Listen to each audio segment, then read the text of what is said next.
Capítulo 666. Bang. Bang. Los continuos disparos resonaron sobre el río Sena, lo que provocó que todas las personas a bordo del Volosgafi dejaran instintivamente lo que estaban haciendo y se giraran para mirar hacia el norte.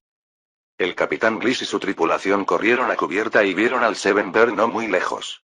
Los disparos indicaban claramente una alarma desde esa dirección. Un marinero estaba de pie sobre el mástil mayor del velero, sosteniendo dos linternas y haciendo constantemente diversos gestos. Este era un método de comunicación acordado por los marineros que transportaban mercancías a lo largo del río Sencia. El capitán Bliss leyó los gestos con destreza: hombre, al agua, a estribor. De repente su rostro se tensó, se giró y le gritó a su tercer oficial: rápido. A estribor, a rescatar al hombre. Henry, echa el ancla. En ese momento, todas las personas a bordo del Volosgafi eran importantes. Después de todo, no cualquiera podía navegar con el príncipe heredero. Ahogar a alguien significaría que podría olvidarse de navegar en Francia para siempre. 7 u 8 marineros, como bolas de masa arrojadas a una olla, plunk, plunk, se zambulleron en el río. También bajaron un pequeño bote que estaba a un lado. Por suerte, el sol poniente aún dejaba un rayo de luz crepuscular que iluminaba tenuemente la superficie del agua. Al poco rato, un marinero señaló un rastro de pequeñas burbujas y gritó: «Mira ahí». Medio minuto después, apareció el blanco y negro del vestido de una sirvienta seguido de mechones dorados. Entonces, los ojos cerrados. Los de la señorita Camellia. Uno de los marineros le ató una cuerda a la cintura y los que estaban a bordo del Volosgafi la subieron torpemente a cubierta. Joseph y los otros nobles también se apresuraron a salir del comedor, y cuando vio a la señorita Camellia inmóvil en la cubierta, su corazón se encogió de inmediato. ¿Qué pasó aquí? Su Alteza, el rostro del capitán estaba pálido como la muerte mientras tartamudeaba: mis más sinceras disculpas. El tercer oficial presionó con fuerza el abdomen de la doncella, luego le puso los dedos en la nariz y miró con pánico al capitán. Ella no está respirando. ¿Qué? Joseph lo apartó y estaba a punto de rescatarlo cuando vio a Perna acercándose débilmente y rápidamente le hizo señas para que se acercara. Doctora Lamarck, rápido, hágale RCP. Naturalmente, estas operaciones de emergencia eran más seguras en manos de un profesional. Perna hizo una breve pausa, pero inmediatamente se inclinó para sostener el cuello de Camellia y, de su botiquín médico, sacó un tubo de bambú y estaba a punto de insertarlo en la boca de la mujer. Los ojos de Joseph se abrieron de par en par y levantó la mano para detenerla. ¿Qué estás haciendo? Ventilar los pulmones, respondió Perna con naturalidad. No es eso, instó Joseph con ansiedad. ¿No estás realizando RCP, respiración artificial? ¿RCP? ¿Respiración artificial? Perna miró al príncipe heredero, desconcertada como un niño perdido. Joseph se masajeó la frente. Se acabó, estas técnicas de emergencia aún no debían de haberse inventado. Hizo un gesto para que Perna se hiciera a un lado e intentó recordar el método de RCP aprendido al comienzo de la universidad, primero apilando sus manos y colocándolas sobre el suave pecho de Camellia. Se supone que es de 32. Presionó el pecho de la criada 30 veces seguidas y luego abrió su boca, ahora incolora. Con el rabillo del ojo, Joseph notó que decenas de espectadores lo miraban en estado de shock. Después de un momento de vacilación, respiró profundamente, se inclinó y cubrió sus labios con los suyos. Los labios de la niña eran suaves y helados. Joseph no tuvo tiempo de pensar en eso, y sopló con fuerza. ¿Había una fuga de aire? Frunció el ceño, se dio una palmada en la frente, le pellizcó la nariz respingada y una vez más inhaló profundamente, sopló, inhaló, sopló y luego presionó el pecho otras 30 veces. Fue entonces cuando Perna se dio cuenta de que el príncipe heredero debía estar llevando a cabo algún tipo de ayuda de emergencia. ¿Reanimación cardiopulmonar? ¿Respiración artificial? Nunca había oído hablar de esas cosas y solo pudo apretar los puños y observar con impotencia desde un lado. Cuando Joseph terminó de administrar la sexta ronda de respiración artificial, Camellia de repente tosió violentamente, rociándole agua en la cara. Luego se quedó acostada de lado, acurrucada, tosiendo y escupiendo agua continuamente por un rato antes de finalmente tomar una bocanada de aire con dificultad. La gente alrededor se quedó atónita por un momento, luego estallaron en vítores emocionados. Gracias a Dios. gracias a Jesús y a la Virgen María. El príncipe heredero realmente la devolvió a la vida. Ah, es un milagro. Claramente había dejado de respirar hace un momento. Desde atrás de la multitud, la señorita Legris, con sus ojos de zorro, vio a Camelia despertar y su rostro se oscureció de inmediato. Maldijo en voz baja, pero se unió a la gente que gritaba a su lado. Esto es realmente un milagro de Dios. Perna se apresuró a tomar el control, examinó brevemente a Camelia y luego hizo que dos de los ayudantes de confianza de Joseph colocaran a la doncella en una camilla y la llevaran a la cabina. Después de más de media hora, Camelia finalmente recuperó completamente la conciencia y comenzó a llorar en el hombro de Perna. Joseph se adelantó para secarle las lágrimas y preguntó en voz baja. ¿Te sientes mejor ahora? Camelia asintió. ¿Qué pasó? ¿Cómo te caíste al agua? La niña hizo una pausa por un momento antes de hablar con dificultad. Parecía que alguien me empujó. Los ojos de Joseph se volvieron fríos en un instante mientras miraba hacia Kesode. Averigüen quién lo hizo. Sí, Su Alteza. Kesode salió inmediatamente. Soleil llegó en una pequeña embarcación del Sevenberg, y luego la tripulación del Voloskaf la subió a bordo con cuerdas. Se dirigió a la cabina y, al ver al capitán, inmediatamente declaró en voz alta. La señora que se cayó al agua acaba de ser empujada. Lo vi. Entonces vio al príncipe heredero salir de una cabina y se detuvo sorprendida. Se encontraba alojada en el Sevenberg desde el día anterior, como invitada noble había disfrutado del lujoso servicio de cena, por lo que no tenía idea de que el príncipe heredero se encontraba en otro barco no muy lejos. ¿Viste al perpetrador? Joseph la miró. Soleil se arrodilló rápidamente en una reverencia y asintió. Vi a la persona que llevaba. En ese momento, Legris salió de la multitud, hizo una reverencia a Joseph y, señalando a Herriot, acusó en voz alta. Su Alteza, debo revelar que fue ella quien empujó a la señorita del Vaux fuera del barco. Herriot, ya temblando en un rincón, se desplomó en el suelo al oír esto y miró a su mejor amiga con incredulidad. ¿Tú en realidad? Joseph le hizo una señal a Kesode con la mirada, y este inmediatamente ordenó a su ayudante de confianza que detuviera a Herriot. Soleil, al notar la ropa y la figura de Herriot, asintió enfáticamente. Sí, era ella. Entonces Joseph miró a Legris. Por favor, dime qué pasó. Visiblemente nerviosa, comenzó. Su Alteza, escuché a Herriot maldecir al ver la espalda de la señorita Camelia esta tarde y decir que sería bueno que estuviera muerta. Le dije que no podía ser así y le pedí que se alejara de la señorita Camelia, pero me apartó con fuerza y me dijo que me callara con amenazas. Así que supuse que debía haber sido ella quien conspiraba contra la señorita Camelia. Una dama noble dio con cautela medio paso hacia adelante, hizo una reverencia y dijo en voz baja. Su Alteza, efectivamente escuché a alguien en la esquina de la cabaña gritando cállate. Un hombre de mediana edad que estaba a su lado también se unió. Yo también lo escuché. No es así. Gritó Herriot a Legris como si estuviera furioso. Fue ella quien dijo que evitara a la zorra austríaca, y yo solo. Legris, con expresión lastimera, suplicó rápidamente. Su Alteza, de verdad no esperaba que Herriot hiciera algo así. Debería habérselo dicho antes. Joseph, con el rostro oscurecido, le hizo un gesto a Kesode. Enciérrala. Capítulo 667. En la cabina VIP del Voloskafi, Joseph, después de confirmar repetidamente que Camelia ya no estaba en serios problemas, la confió al más hábil Perna y salió de puntillas de la cabina. El capitán y los demás que estaban esperando en la puerta lo saludaron inmediatamente. Soleil dio un paso adelante y preguntó. Su Alteza, ¿cómo está la condición de la señorita del Vaux? Perna dijo que ya está fuera de peligro, respondió Joseph. Por suerte, estamos a 100 kilómetros de París, y el agua del río está bastante limpia, así que no debería haber ninguna infección. Todos respiraron aliviados. Ah, gracias a Dios, gracias Jesús. Si no hubiera sido por la advertencia de los 7 pájaros, nadie habría notado que alguien caía al agua. Sí, si la hubieran encontrado unos minutos después, habría sido demasiado tarde. Joseph se volvió hacia Soleil y le preguntó. ¿Fuiste el primero en ver a Camelia caer al agua? Sí, Su Alteza, asintió Soleil, luego describió aproximadamente la situación tal como sucedió. Joseph hizo una ligera reverencia ante ella. En nombre de Camelia, le expreso nuestro más sincero agradecimiento. Fue solo una nimiedad, Su Alteza, dijo Soleil apresuradamente. Al final, fue su milagrosa cirugía la que salvó a la señorita del Vaux.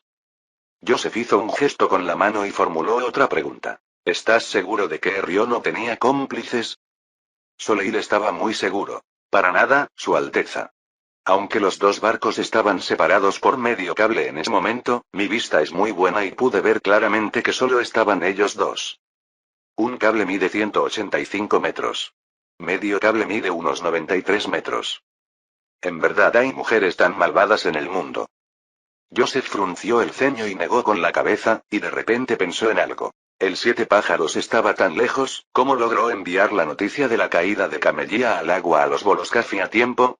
Supuso que podría hacerse con señales de bandera, pero estas solo transmitían una idea general, como alto, gire a la izquierda, etc. Pero había oído al capitán mencionar que el Seven Bird había indicado el lugar exacto donde Camellia había caído por la borda. El capitán Bliss explicó apresuradamente. Su Alteza, es un método de comunicación popular entre nosotros, los habitantes del río, capaz de transmitir frases claras. Mientras hablaba, levantó los brazos en diagonal. Verás, esto representa B y esto representa F. Cambió de pose consecutivamente como si bailara. Su Alteza, acabo de decir bendición. Con gestos lo suficientemente rápidos, una frase completa puede transmitirse a un barco a varios cables de distancia en unos 10 segundos. Joseph no pudo evitar sentir un rayo de inspiración al oír esto. Las capacidades de comunicación eran increíblemente deficientes en esta época. Especialmente en el campo de batalla, decenas de miles de tropas podían estar dispersas a lo largo de varios kilómetros. Cuando un comandante daba una orden, los jinetes la transmitían a los oficiales subordinados, lo que podía tardar desde 10 minutos si era rápido hasta más de media hora si era lento. Pero si pudieran aplicar este método de comunicación de los barqueros al campo de batalla, con una estación de señales instalada a intervalos, se podría pasar una orden a varios kilómetros de distancia en solo 3 a 5 minutos. Información, en el campo de batalla, que era un multiplicador de fuerza.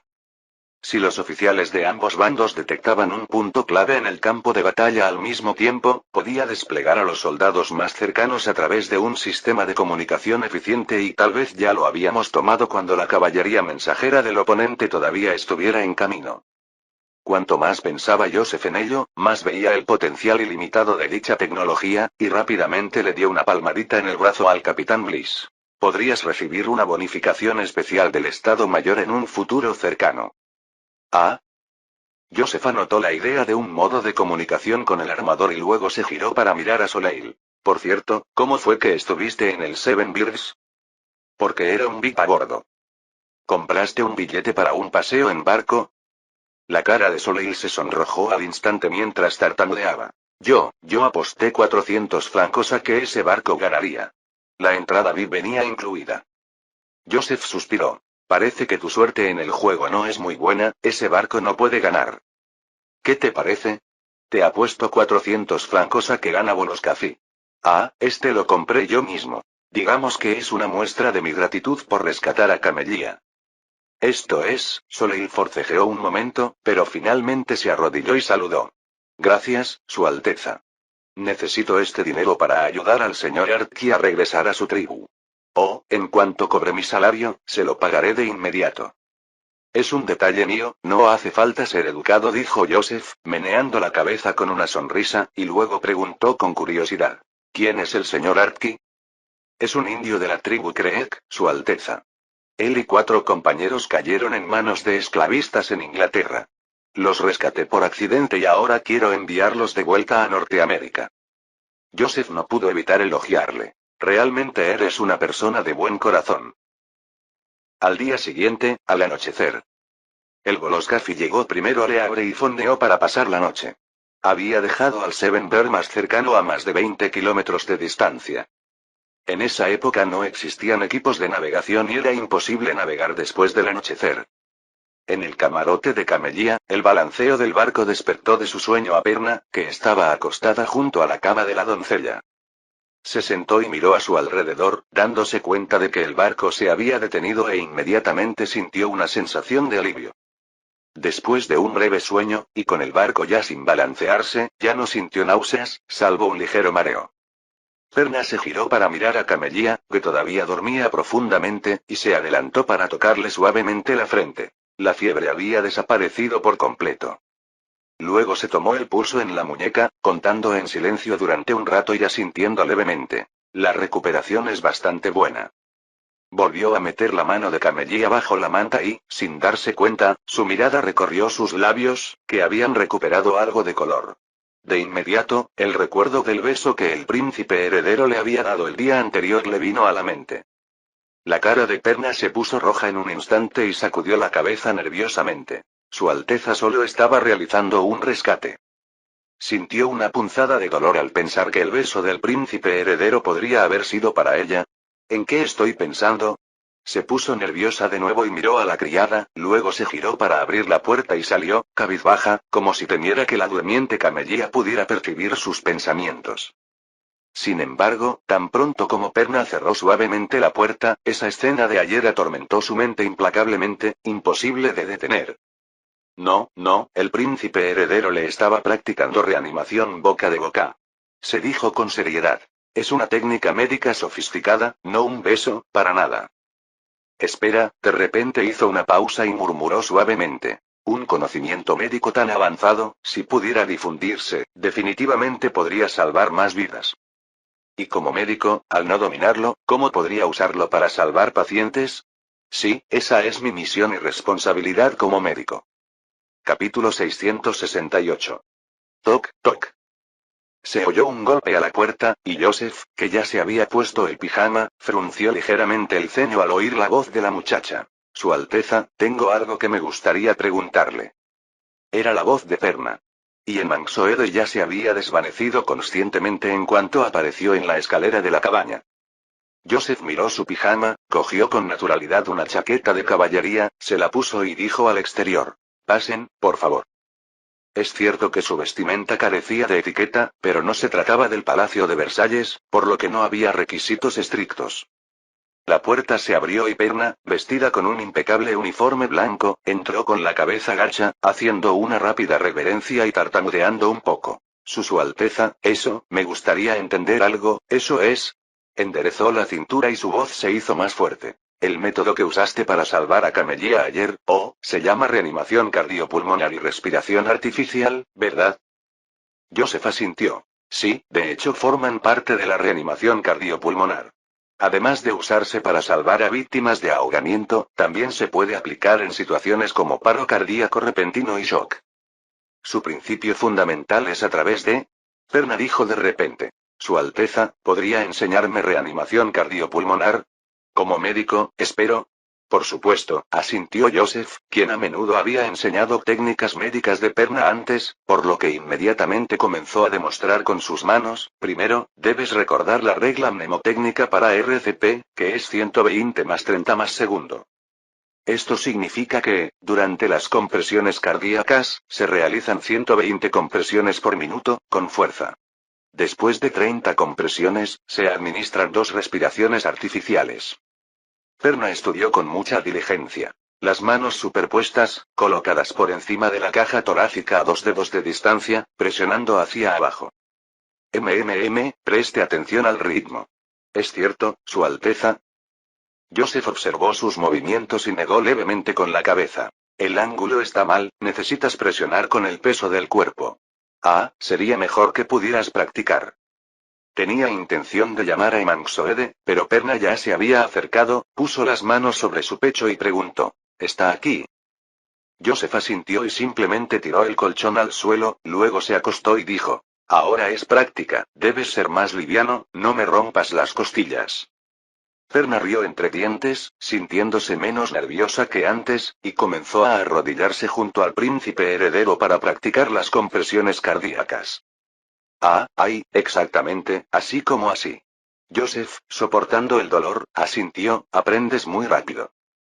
Después de presionar 30 veces así, inhale aire en los pulmones del paciente. Inhale así, tapándose la nariz con una mano y la boca con la otra. Cubra completamente la boca del paciente y sople con fuerza.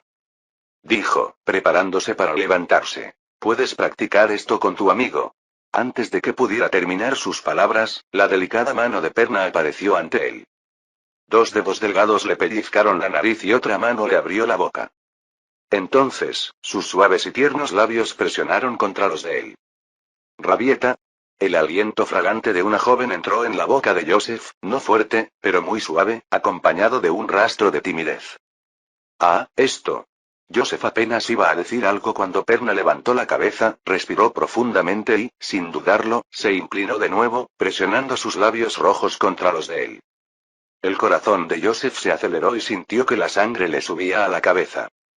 Después de un momento, los cálidos labios se separaron lentamente y Joseph de repente sintió un poco de reticencia.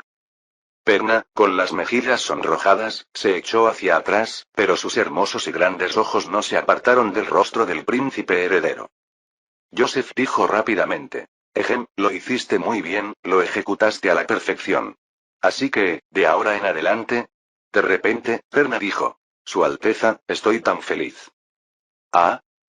La verdad es que durante todo el día de hoy no pude evitar desear haber sido yo quien cayó al agua ayer. La mirada de Perna se tornó excepcionalmente decidida, sus dedos apretando el bolsillo de su bata blanca. Aunque sé que vengo de baja cuna, no puedo evitar enamorarme de ti.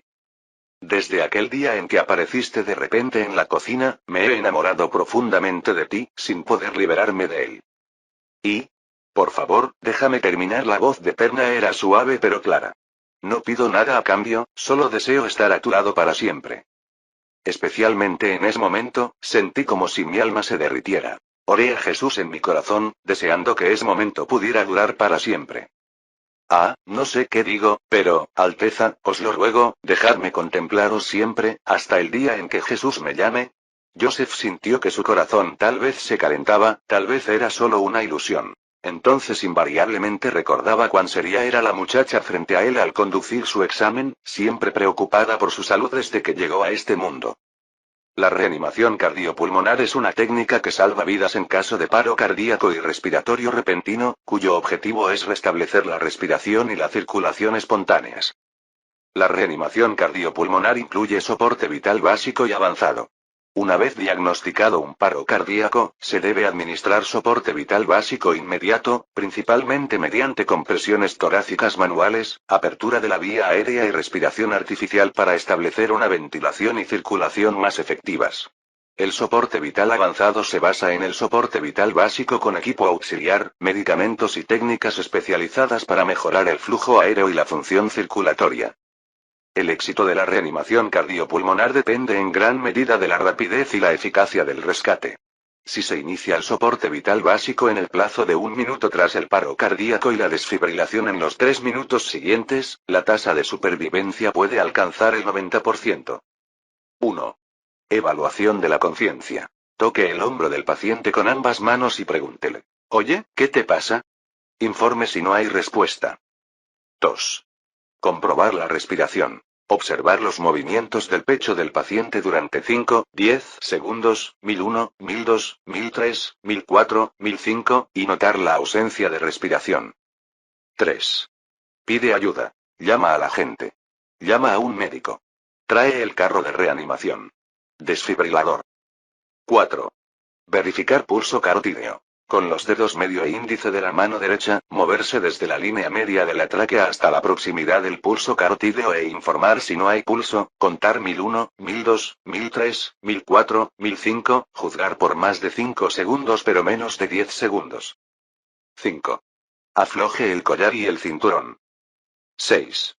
Compresiones cardíacas externas. En el punto medio de una línea que conecta los pezones, tercio inferior del esternón, coloque el talón de la mano izquierda firmemente contra el pecho del paciente, superponga las manos, mantenga los dedos de la mano izquierda hacia arriba, los brazos rectos y comprima enérgicamente con la fuerza de la parte superior del cuerpo 30 veces, frecuencia de compresión de al menos 100 por minuto y una profundidad de al menos 125 píxeles. 7. Abra la vía aérea. Inclinar la cabeza y levantar el mentón. No hay secreciones en la boca ni prótesis dentales. 8.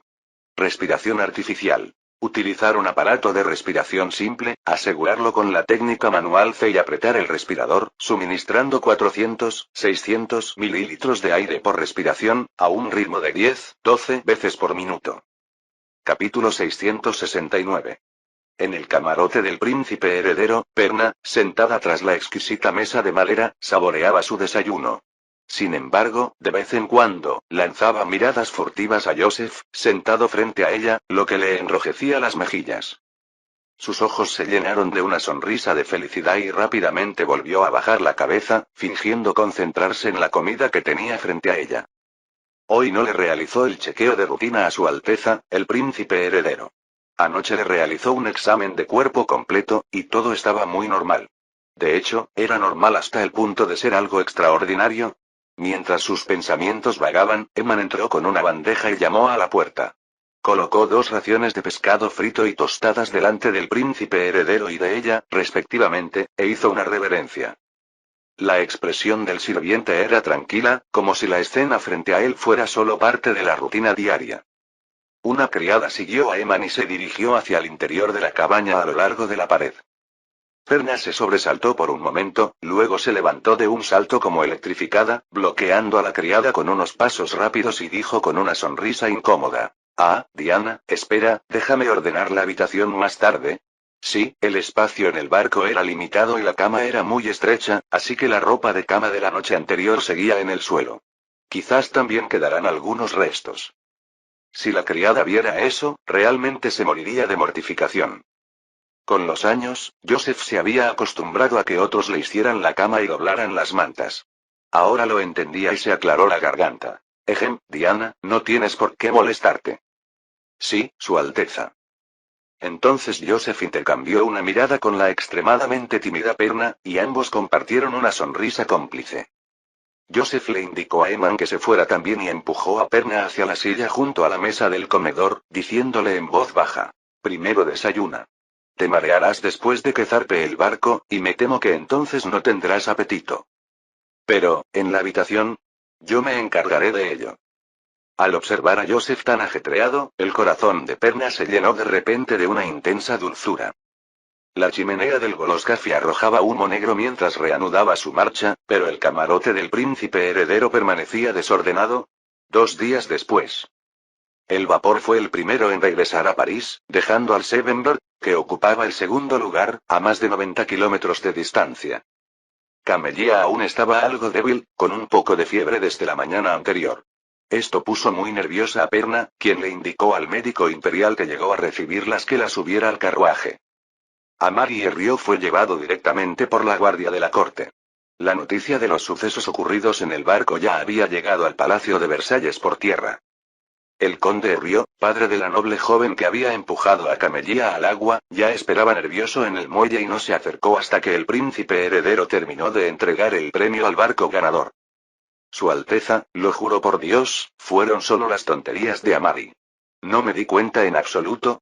Ya había descubierto que la muchacha austríaca no solo era la criada del príncipe heredero sino también la nieta de la nodriza de la reina. Su arrogante hija seguramente no se había molestado en averiguar estos detalles antes de actuar. El conde Herriot tuvo 7 hijos, 3 de ellos niñas. No quería en absoluto que su familia sufriera la ira de la familia real por culpa de Anne-Marie. Joseph simplemente lo miró fríamente y subió al carruaje. Los jueces emitirán un veredicto justo. A su regreso a Versalles, después de almorzar con el rey y la reina, a quienes no había visto durante días, regresó a sus aposentos y encontró a Talleyrand esperándolo en la puerta. ¿Has vuelto de Roma? Joseph levantó la mano hacia la sala, inclinando la cabeza hacia Talleyrand. Hablemos adentro. El ministro de Asuntos Exteriores avanzaba cojeando, con la cabeza gacha y expresión frustrada. Su Alteza, el Papa, muestra reticencia a permitir que la Santa Sede intervenga en la situación de Polonia. Joseph se sentó en el sofá, frunciendo ligeramente el ceño. ¿Le mencionaste el tema de reforjar la lanza católica? Talleyrand asintió. Sí, Su Alteza, se lo comenté seriamente al Papa.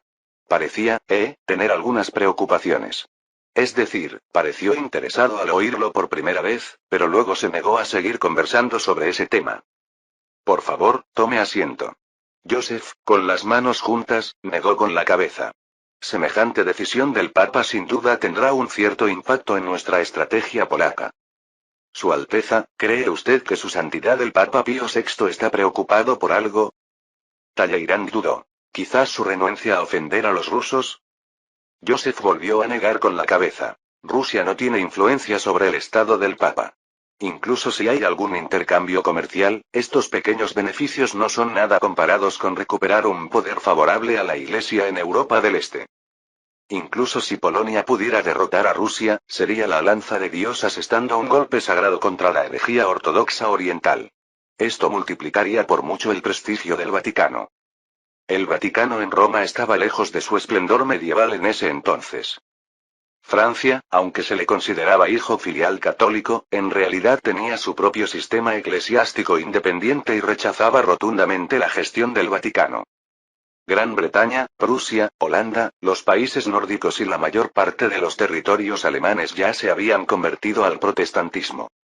Y algunas de las potencias católicas que aún quedaban, como Baviera y Salzburgo, también habían iniciado reformas protestantes que eran casi imposibles de contener. Solo España y Austria podrían considerarse los aliados cercanos restantes del Vaticano.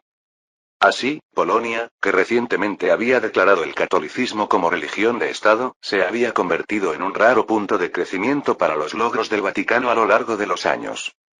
Inicialmente, Joseph había esperado obtener el apoyo del Vaticano para Polonia. Aunque el control del Vaticano había disminuido, todavía desempeñaba el papel de portavoz de Jesús en los corazones de decenas de millones de creyentes europeos. Si el Vaticano pudiera hacer un llamado a resistir la herejía ortodoxa oriental en Polonia, no necesariamente conduciría a que los católicos de varios países fueran a Polonia a unirse a una guerra santa, pero por lo menos, podría aumentar significativamente la moral de la población polaca. Hay un espíritu completamente diferente en resistir la invasión de manera pura y en resistir la invasión de acuerdo con la voluntad de Dios. Esta también fue una de las estrategias polacas de Joseph. Sin embargo, inesperadamente, el Papa Pío VI se negó. Entonces, ¿por qué el Papa descuidaría tan tremendos beneficios? Joseph acarició suavemente el reposabrazos del sofá, sumido en sus pensamientos. ¿O hay un beneficio mayor? Talleyrand añadió. O tal vez se enfrenta a una amenaza que lo obliga a renunciar a los beneficios. Joseph lo miró y dijo. Tienes toda la razón. Entre los países involucrados en la situación polaca, Rusia es herética, Prusia es protestante. Solo Austria tiene vínculos con el Vaticano. Talleyrand expresó su sorpresa. Pero Austria tiene una política nacional de mantener a Polonia, ¿no deberían? Joseph entrecerró los ojos. No, creo que es muy probable que sea Austria. Sabía perfectamente que, históricamente, Austria nunca había dudado en apoderarse de territorio polaco cuando tenía la oportunidad.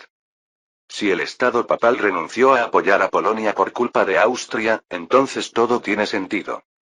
El Estado del Papa tiene disputas territoriales con casi todos los estados italianos vecinos, no era la época de Pipino, y, aunque Cerdeña, Toscana y las dos Sicilias eran países católicos, también exigieron firmemente que el Papa les devolviera sus respectivos territorios. Capítulo 670. Naturalmente, los actuales estados italianos, debido a su falta de fuerza, solo podían hablar con mano dura. Pero si Austria, que tiene una influencia considerable en Italia, les da un apoyo encubierto, se atreverían a morder un trozo de carne del Estado papal. Su Alteza, ¿pero por qué Austria querría impedir que la Santa Sede apoye a Polonia? Joseph respondió sin dudarlo. Austria también actuará contra Polonia. Se enfrentó a la mirada sorprendida de Talleyrand y le ordenó a Eman, que estaba junto a la puerta. Por favor, haga que el señor Fouche venga de verme. Sí, Su Alteza. Joseph frunció el ceño y dijo. Debemos fortalecer las defensas de Polonia en el suroeste inmediatamente. Talleyrand expresó su preocupación. Su Alteza, las relaciones actuales entre Polonia y Austria son estrechas, puede que no tomen esto en serio. Y también entra en conflicto con la estrategia de combate planeada, suspiró Joseph. Parece que tendremos que ayudarlos con su defensa. Al menos necesitamos resistir la primera oleada de ofensivas austriacas. ¿Quieres decir que debemos enviar tropas directamente? No, eso nos llevaría a una crisis diplomática, Joseph negó con la cabeza y miró el mapa sobre la mesa.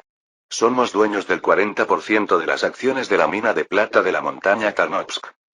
Si los feroces mineros se armaran para proteger la mina, eso no tendría nada que ver con nosotros. Miró a Talleyrand y preguntó. Entonces, ¿cómo está la situación con el Imperio Otomano? Talleyrand parecía aliviado. Selim III aceptó brindar apoyo logístico a la región del Mar Negro más adelante. Para el comercio, ha solicitado el control del 40% de los barcos de transporte a vapor, le ayudaremos a construir una fundición de cañones y le proporcionaremos 2.000 equipos de infantería a cambio de un derecho de compra prioritario del 70% para el algodón y la caña de azúcar. Lo has hecho muy bien, asintió Joseph con satisfacción. De esta manera, nuestra estrategia polaca tendrá un buen respaldo. Si el Imperio Otomano se hubiera negado a apoyar a Polonia, Joseph habría tenido que recurrir a los barcos de contrabando de la Asociación Comercial Especial para comprar suministros del Levante y transportarlos a la costa norte del Mar Negro. Hacerlo no solo sería extremadamente costoso, sino que el volumen de suministro ciertamente no sería muy grande. Sin embargo, si el Imperio Otomano pudiera abastecerlos desde las cercanías, sería mucho más eficiente. Y lo que es más importante, el Imperio Otomano contaba con numerosos barcos mercantes en el Mar Negro, lo que facilitaba ocultar la existencia de la flota de abastecimiento. Mientras hablaban, Eman golpeó suavemente la puerta y dijo: Su Alteza, el vizconde Carolina y el señor Mesmer han regresado. Talleyrand había terminado de informar su trabajo y se levantó para despedirse al oír esto. Poco después entró el dúo de estafadores bajo la dirección de Eman. Los dos se inclinaron rápidamente en señal de respeto y luego comenzaron a prodigarle al príncipe heredero todo tipo de elogios aduladores. Joseph levantó la mano expertamente para interrumpirlos y luego se volvió hacia Carolina. Vizconde Carolina, ¿se han ocupado todos los fondos de Inglaterra? Este último hizo una reverencia, pidiendo crédito. Tenga la seguridad de que cada centavo ha regresado a Francia y juro que nadie puede rastrear el paradero de este dinero. Todo el proyecto de alumbrado público de gas de Londres, en colaboración con Mesmer, había supuesto una inversión total de 1,04 millones de libras esterlinas. Pero tras la transferencia de estas enormes sumas desde Inglaterra, era fácil rastrear el flujo de dinero hacia Francia. Como profesional que había sido ministro de Finanzas, Carolina fue designada por Joseph para manejar estos fondos. Al final, cumplió verdaderamente con su confianza, logrando que todos los fondos fluyeran de forma segura a Francia a través de una variedad de inversiones, préstamos y operaciones bursátiles.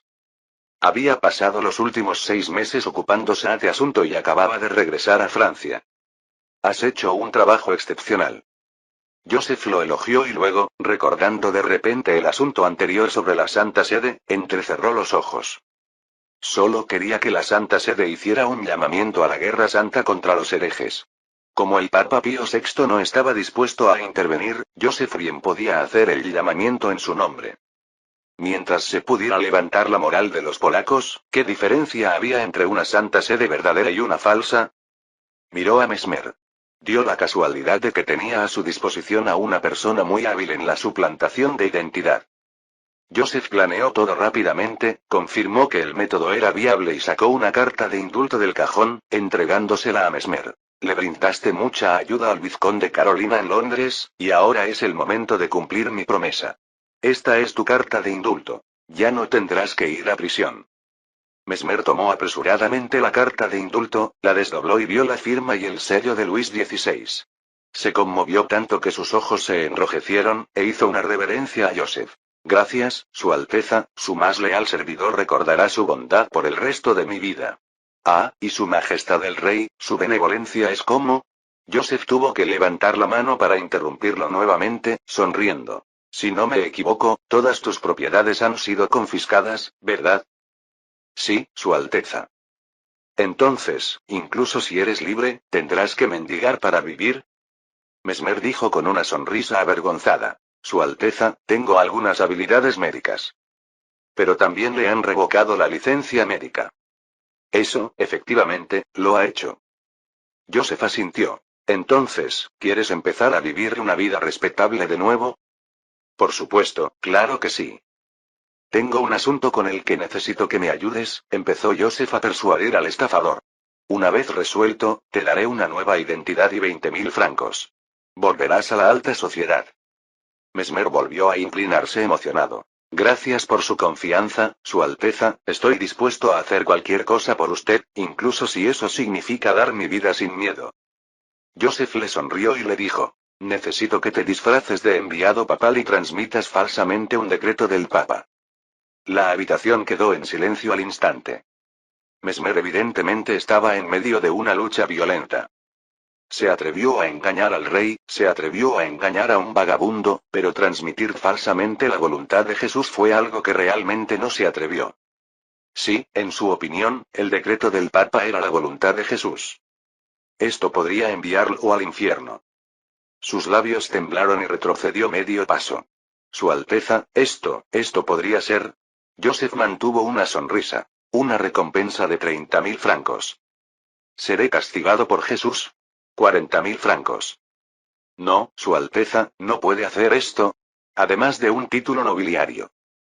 Su diseño simple fue ampliamente utilizado a principios del siglo XIX y se convirtió en la base de los sistemas de señalización nacionales, logrando finalmente la comunicación entre Lisboa y otras ciudades importantes, así como con las fortalezas fronterizas clave de Elvas y Almeida. Estos sencillos dispositivos jugaron un papel decisivo en las acciones del Duque de Wellington durante la Guerra de la Independencia de 1808-1814, haciendo posible la comunicación de alta velocidad en Portugal. En aquella época, el ejército británico no disponía de un sistema de señalización y Gran Bretaña se quedaba atrás de algunos países europeos en el uso de estas tecnologías. A principios del siglo XIX, los telégrafos ópticos se pusieron de moda para resolver el problema de la transmisión rápida de información. Sin embargo, su instalación era costosa y solo unos pocos países contaban con sistemas de señalización desarrollados. Fin del capítulo 670.